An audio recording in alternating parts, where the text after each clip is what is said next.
గురుగారు, అలాగే ఈ వారం కర్కాటక రాశి వారికి ఎలా ఉందంటారు? కర్కాటక రాశి వారికి 3 గ్రహాలు యోగిస్తున్నాయండి. 6వ రాశిలో రవి, బుధ, కుజులు.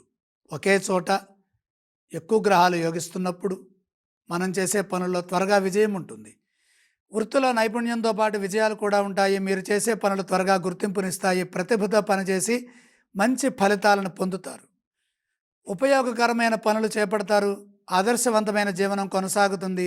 ఉద్యోగంలో ఉత్తమ స్థితి గోచరిస్తుంది. ఇతరులతో పోటీ పడినప్పుడు విజ్ఞానపరంగా తగిన గుర్తింపు వస్తుంది. శ్రేష్టమైన ఫలితాలు సాధిస్తారు. ఆశయాలు క్రమంగా నెరవేరుతాయి. మీ కృషి నలుగురికి ఆదర్శవంతమవుతుంది.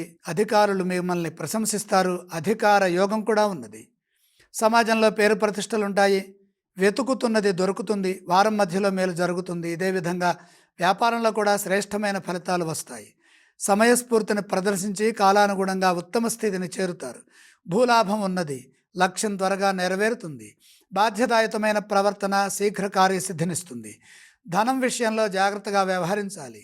ఆర్థిక వ్యయం పెరగకుండా చూసుకోవాలి. వారం మధ్య భాగంలో మంచి జరుగుతుంది. అలాగే కర్కాటక రాశి వారు ఈ వారం ఏ స్తోత్రం పఠిస్తే బాగుంటుంది?